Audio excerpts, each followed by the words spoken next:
আপনারা যখন কোনো গভর্নমেন্ট যে কোনো চাকরির জন্য ফর্ম ফিল আপ করেন, সেখানে আপনারা সবাই জানেন যে ওবিসি, এসসি এবং এসটির জন্য আলাদা কিন্তু ছাড় রয়েছে বা তার রিজার্ভেশন কিন্তু কোটা রয়েছে। সেখানে একইভাবে বর্তমানে কিন্তু যারা ইডব্লিউএস ক্যাটাগরির মধ্যে পড়ে তাদের জন্য কিন্তু 10% কিন্তু রিজার্ভেশন রয়েছে। অর্থাৎ সোজা ভাষায় বলতে গেলে ধরুন একটি চাকরির ফর্ম ফিল আপ হচ্ছে, গভর্নমেন্ট চাকরির ফর্ম ফিল আপ হচ্ছে, সেখানে 10,000 ভ্যাকেন্সি রয়েছে, তার মধ্যে এই যে ইডব্লিউএস কিন্তু 10% সেখানে রিজার্ভেশন রয়েছে। অর্থাৎ কিন্তু 1000 জন ইডব্লিউএস ক্যাটাগরির মধ্যে সেখানে কাজ কিন্তু পাবে। এবারে ইডব্লিউএস যে সার্টিফিকেটটা বা এই ইডব্লিউএস সার্টিফিকেট কারা আবেদন করতে পারবে বা এই ইডব্লিউএস ক্যাটাগরির মধ্যে কারা আসতে পারবে?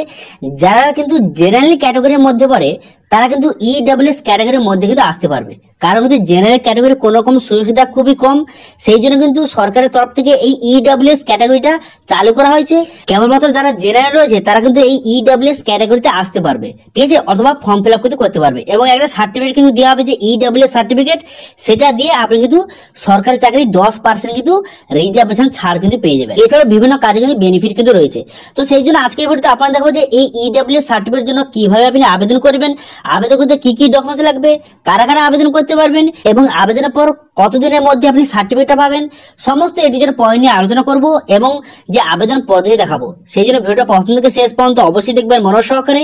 এবং আমাদের চ্যানেলে প্রথমবার ভিজিট করে থাকলে আমাদের চ্যানেলটিকে সাবস্ক্রাইব করে রাখুন এবং পাশে থাকা বেল আইকনটিকে অন করে রাখুন, কারণ আমরা এরকম নিত্য ভিডিও নিয়ে আসি। তো চলো আজকে ভিডিওটা শুরু করা যাক। তো সবার প্রথম বলবো যে ইডব্লিউএস এর ফুল ফর্মটা কি। তো এর ফুল ফর্মটা হচ্ছে ইকোনমিক্যাল ওয়েকার সেকশন সার্টিফিকেট, অর্থাৎ এটা হচ্ছে ইডব্লিউএস সার্টিফিকেট।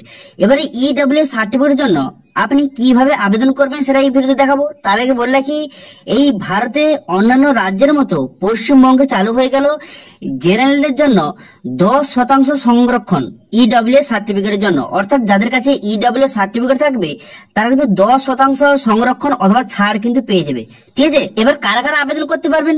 তো ইডব্লিউএস সার্টিফিকেট ধারীরা পশ্চিমবঙ্গের যে কোনো সরকারি চাকরি অথবা যে কোনো প্রতিষ্ঠানে ভর্তির জন্য 10% সংরক্ষণের সুবিধা পাবেন।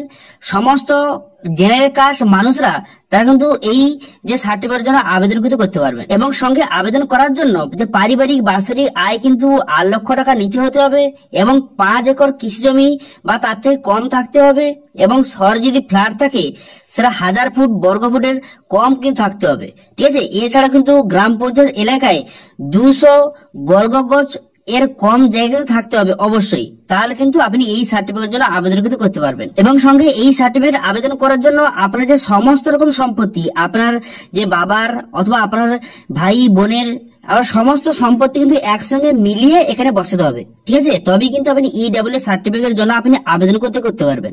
তো আপনার ফ্যামিলিতে সবার কিন্তু যে যত জমি আছে সবগুলো মিলিয়ে কিন্তু আপনাকে এখানে বসাতে হবে, ঠিক আছে, যখন আবেদন করবেন। ওকে, তো এবার কিভাবে আবেদন করবেন দেখুন। আবেদন করার জন্য তো সবার প্রথমে এই ফর্মটা আপনি ডাউনলোড করবেন। এই ফর্মটার লিঙ্ক কিন্তু ভিডিও ডেসক্রিপশনে দিয়ে দেবো, সেখান থেকে এই ফর্মটা কিন্তু ডাউনলোড কিন্তু করে নেবেন।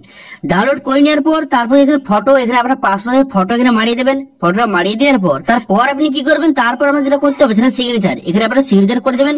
কিন্তু যদি কেউ মাইনর হয়ে থাকে তাহলে তার বাবার এখানে নামটা এখানে সিগনেচার করতে হবে, ঠিক আছে, তার বাবা এখানে সিগনেচার করবে। ওকে, তারপর দেখতে পাবেন ডেট, এখানে ডেটটা বসিয়ে দেবেন, কবে অ্যাপ্লিকেশন করছেন বসিয়ে দেওয়ার পর তারপর কিন্তু অ্যাপ্লিকেন্টের পুরো নেমটা এখানে বসিয়ে দেবেন, তারপরে বাবার নাম বসিয়ে দেবেন। বসিয়ে দেওয়ার পর কাস্ট, এখানে আপনি যদি জেনারেল কাস্ট হয়ে থাকেন তাহলে এখানে লিখে দেবেন জেনারেল, ঠিক আছে, আপনার কাস্টটা লিখে দেবেন। কাস্টটা লিখে দেওয়ার পর তারপরে কিন্তু এখানে ডেট অফ বার্থ, এখানে ডেট অফ বার্থটা বসিয়ে দেবেন।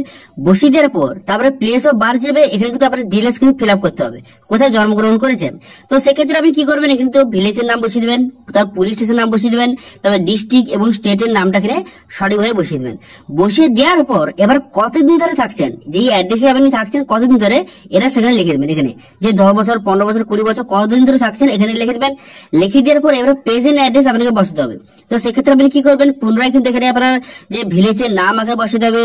এখানে ভিলেজের নামটা বসিয়ে দেওয়ার পর তারপরে কি করবেন, এখানে গ্রাম পঞ্চায়েত, এখানে গ্রাম পঞ্চায়েতের নামটা সঠিকভাবে বসিয়ে দেবেন।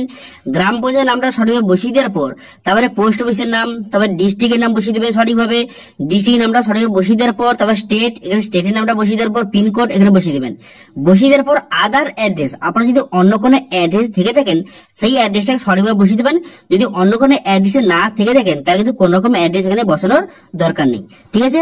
তারপর আপনি কি করবেন, তারপর নিচে দিকে আসবেন। নিচে দিকে আসার পর এখানে দেখতে পাচ্ছেন ন্যাশনালিটি, এখানে কিন্তু ইন্ডিয়ান আপনি এখানে সঠিকভাবে সঠিকভাবে বসিয়ে দেবেন।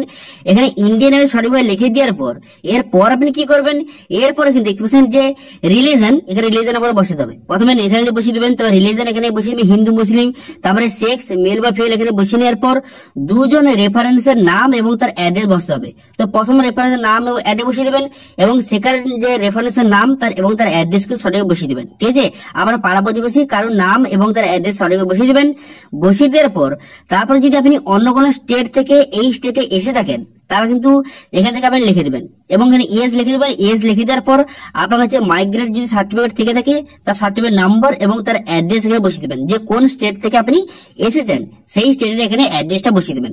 যদি আপনি অন্য স্টেট থেকে না আসেন তাহলে কিন্তু এই যে ফর্মটা আপনাকে এই যে 11 নম্বর ঘরটা আপনাকে ফিল আপ করার কোনো রকম দরকার নেই। ঠিক আছে, তবে এবার কিন্তু ইনকাম ডিটেলস আমাকে বসাতে হবে।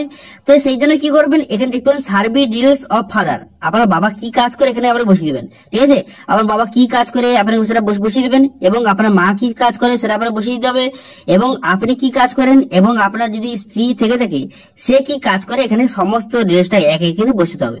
তো সেই জন্য এখানে কি বসাবেন, এখানে কিন্তু যদি ফার্মার হয়ে থাকে আপনার বাবা তো ফার্মার লিখবেন, আপনার মা যদি হাউস ওয়াইফ হয়ে থাকে তো হাউস ওয়াইফ এখানে লিখে দেবেন।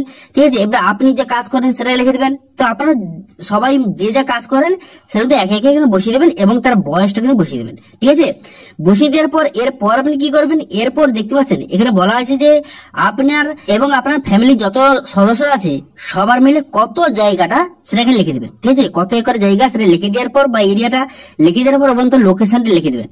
লোকেশন লিখে দেওয়ার পর এরপর আপনি কি করবেন, এরপর কিন্তু আপনাকে ইনকাম ডিটেলস আপনাকে বসাতে হবে। ঠিক আছে, যে কে কত ইনকাম করে তার ডিটেলসটা বসাবে। প্রথম দেখতে পাচ্ছেন ফাদার, আপনার বাবার কিন্তু এখানে যদি বাবা কোনো যে অফিসে কাজ করে থাকে তাহলে কিন্তু কত ইনকাম করে বছরে টোটাল কত টাকা স্যালারি পায় সেটা এখানে লিখে দেবেন। ঠিক আছে, যদি কোনো অফিসে বা কোনো কোম্পানিতে কাজ করে স্যালারি হিসাবে, যদি কোনো বাড়িতে কাজ করে তাহলে কিন্তু দেখতে পাচ্ছেন তার নিচে অপশন দেখতে পাচ্ছেন অ্যানুয়াল ইনকাম আদার সোর্স।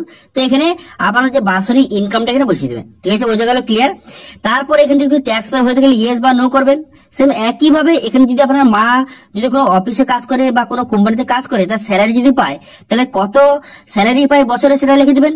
যদি না পেয়ে থাকে তাহলে কিন্তু লেখার দরকার নেই। সেম একইভাবে আপনি যদি কোনো অফিসে কাজ করেন, কোনো যদি স্যালারি পেয়ে থাকেন তাহলে কিন্তু আপনার যে বাৎসরিক স্যালারি কত পান সেটা কিন্তু সঠিকভাবে লিখে দেবেন।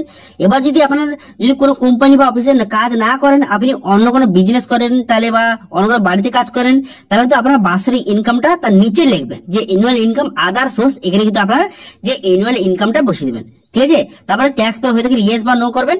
তারপরে আর কোনো কিছু বসানোর দরকার নেই। তারপর দেখতে পাচ্ছি এখানে কিন্তু ডকুমেন্ট সাবমিট করতে হবে। এবার কি কি ডকুমেন্ট সাবমিট করতে হবে সেটা একটু পরে আপনাদের বলে দিচ্ছি। এখানে কিন্তু লিখতে হবে যে কি কি ডকুমেন্টস আপনি সাবমিট করছেন, তার কিন্তু একে কিন্তু নামগুলো লিখতে হবে। এবার কি কি ডকুমেন্ট সাবমিট করবেন সেটা কিন্তু পরে আপনাদের বলে দিচ্ছি। তার আগে বলে রাখি এখানে আপনারা সিগনেচার করবেন এবং কেউ যদি মাইনর হয়ে থাকে মানে 18 বছর নিচে হয়ে থাকে তাহলে সে সিগনেচার করবে এবং সঙ্গে তার বাবাও কিন্তু সিগনেচার করবে। ঠিক আছে, বোঝা গেল। তারপরে এই স্লিপটা কিন্তু এটা আপনি কেটে দিয়ে দিবে, যখন আপনি জমা দেবেন তখন কিন্তু এই স্লিপটা কেটে আপনাকে দিয়ে দিবে। এবার আপনাদের বললে কি এই ফর্মের সঙ্গে অ্যানেক্সারি যে বি তার নিচে দেখতে পাচ্ছেন এই যে অ্যানেক্সারি বি, এই ফর্মটার লিঙ্ক কিন্তু ভিডিও ডেসক্রিপশনে দিয়ে দেবো। এই অ্যানেক্সারি বি কিন্তু আপনাকে ফিল আপ করে এই ফর্মের সঙ্গে অ্যাটাচ করতে হবে। তো এই ফর্মটা হচ্ছে আপনার যে সেলফ ডিক্লারেশন ফর্ম, এই ফর্মটা আপনাকে ফিল আপ করতে হবে। তো সেক্ষেত্রে আপনি কি করবেন, এই ফর্মটা ফিল আপ করার জন্য এখানে আপনার কিছু ডিটেলস বসাতে হবে। যেরকম কি কি ডিটেলস বসাবেন, তো এখানে আপনার নাম বসিয়ে দেবেন। বসিয়ে দেওয়ার পর তারপরে কিন্তু আপনার বাবার নাম, এখানে কিন্তু আপনার নাম বসিয়ে দেওয়ার পর তারপরে আপনার বাবার নাম সঠিকভাবে বসিয়ে দেবেন। আপনার বাবার নামটা সঠিকভাবে বসিয়ে দেওয়ার পর তারপর কিন্তু পুরো আপনার অ্যাড্রেসটা বসিয়ে দেবেন। বসিয়ে দেওয়ার পর আপনার যে কাস্ট, এখানে কাস্টটা কিন্তু আপনি বসিয়ে দেবেন। ঠিক আছে, আপনি কোন কাস্টের থেকে বিলং করেন সেই কাস্টটা এখানে বসিয়ে দেওয়ার পর তারপরে সিগনেচার করে দেবেন আপনার। এবং যদি মাইনর হয়ে থাকে তার কিন্তু সে সিগনেচার করবে এবং তার বাবাও কিন্তু সিগনেচার করবে। ঠিক আছে, এবার দেখতে পাচ্ছেন এই যে অ্যানেক্সারি সি ফর্মটা, এটা কিন্তু আপনাকে ফিল আপ করার কোনো রকম প্রয়োজন নেই। এটা হচ্ছে আপনার যে সার্টিফিকেট, এটা যখন আপনি যে অ্যানেক্সারি এ এবং বি যখন জমা দেবেন, যখন আপনার সার্টিফিকেট অ্যাপ্রুভ হয়ে যাবে তখন কিন্তু এই যে অ্যানেক্সারি সি তে আপনার সমস্ত ডিটেলস লিখে এটা কিন্তু আপনাকে প্রোভাইড করবে। এটাই হচ্ছে সার্টিফিকেট, ইডব্লিউ সার্টিফিকেট এইটা। ঠিক আছে, তো সেই জন্য এই ফর্মটা আপনাকে ফিল আপ করার কোনো রকম প্রয়োজন নেই। যখন আপনার অ্যাপ্রুভ হয়ে যাবে এই যে ফর্মটা বা এই সার্টিফিকেটটা আপনাকে প্রোভাইড করবে, তখন কিন্তু এখানে আপনার ফটো মারিয়ে দিয়ে এখানে সার্টিফিকেট নম্বর লেখা থাকবে এবং আপনার নাম সমস্ত ডিটেইলস লেখা থাকবে এবং এইটা আপনাকে দেবে এবং এইটা সমস্ত কাজে আপনি ইউজ করতে পারবেন। এটা হচ্ছে অ্যানেক্সারি সিটাই হচ্ছে সার্টিফিকেট। ওকে, বোঝা গেল, ক্লিয়ার। তো এবার বলবো অ্যাপ্লিকেশন ফর্মের সঙ্গে কি কি ডকুমেন্টস লাগবে। তো দেখুন, তো দেখতে পাচ্ছেন প্রথম যে ডকুমেন্টস লাগবে সেটা হচ্ছে ভোটার কার্ড, যে অ্যাপ্লিকেন্ট তার লাগবে এবং তার বাবা এবং তার মার কিন্তু লাগবে। এবার যদি অ্যাপ্লিকেন্টের ভোটার কার্ড না হয়ে থাকে তাহলে কিন্তু তার বাবা এবং মার কিন্তু ভোটার কার্ডে দেবেন, ঠিক আছে। তো এরপর লাগবে প্যান কার্ড, তো আপনার প্যান কার্ড দেবেন এবং আপনার বাবার এবং মার কিন্তু প্যান কার্ড দেবেন, ঠিক আছে। এরপর কিন্তু বার্থ সার্টিফিকেট, তো আপনারা কিন্তু বার্থ সার্টিফিকেট দেবেন। এবার যদি আপনার বার্থ সার্টিফিকেট না থাকে তাহলে কিন্তু মাধ্যমিকের যে অ্যাডমিট কার্ড সেটা আপনি দেবেন, ঠিক আছে।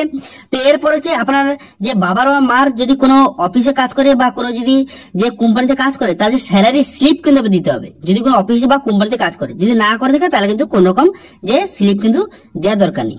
তারপর ডোমিসাইল সার্টিফিকেট, আপনার কিন্তু যে স্থায়ী বাসিন্দা সার্টিফিকেট আপনাকে দিতে হবে, সেটা কিন্তু আপনার পঞ্চায়েতে গেলে পঞ্চায়েত থেকে একটা স্থায়ী বাসিন্দা সার্টিফিকেট নিয়ে আসতে হবে এবং সঙ্গে যে আপনার যে বিডিও অফিস সেখান থেকে একটা স্থায়ী বাসিন্দা সার্টিফিকেট আপনাকে কালেক্ট কিন্তু করতে হবে এবং সঙ্গে সঙ্গে পঞ্চায়েত থেকে ইনকাম সার্টিফিকেট এবং বিডিও থেকে যে একটা ইনকাম সার্টিফিকেট সেটাও কিন্তু আপনাকে সাবমিট কিন্তু করতে হবে, ঠিক আছে।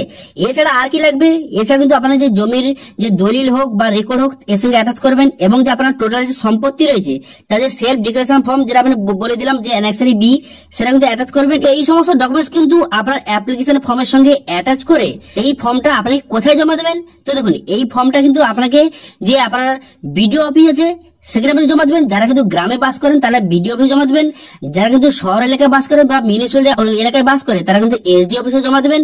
জমা দেওয়ার পর তারপর কিন্তু যে 2 সপ্তাহ বা 3 সপ্তাহের মধ্যে কিন্তু আপনার সার্টিফিকেট কিন্তু চলে আসবে। চলে আসার পর সেই সার্টিফিকেট আপনাকে সেখান থেকে গিয়ে কিন্তু কালেক্ট কিন্তু করতে হবে, ঠিক আছে।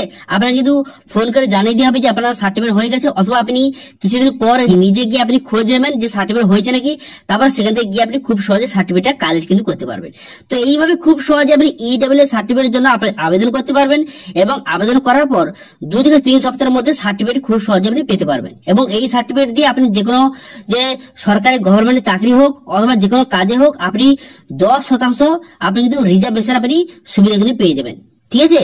তো এই ইডব্লিউ সার্টিফিকেট নিয়ে কোনো রকম যদি সমস্যা থেকে থাকে তাহলে কিন্তু অবশ্যই কমেন্ট করুন, আমি অবশ্যই তার রিপ্লাই করবো। এবং আজকে ভিডিওটা ভালো লাগে তাহলে ভিডিওটাকে লাইক করে দেবেন এবং ভিডিও কিন্তু বন্ধুর সঙ্গে শেয়ার করে দেবেন এবং আমাদের চ্যানেলে প্রথমবার ভিজিট করে থাকলে আমাদের চ্যানেলটিকে সাবস্ক্রাইব করে রাখুন এবং পাশে থাকা বেল আইকনটিকে অন করে রাখুন, কারণ আমরা এরকম রিলেটেড নিত্য ভিডিও নিয়ে আসি। আজকে ভিডিওটা এই পর্যন্ত, দেখা হচ্ছে নেক্সট ভিডিওতে। Thank you.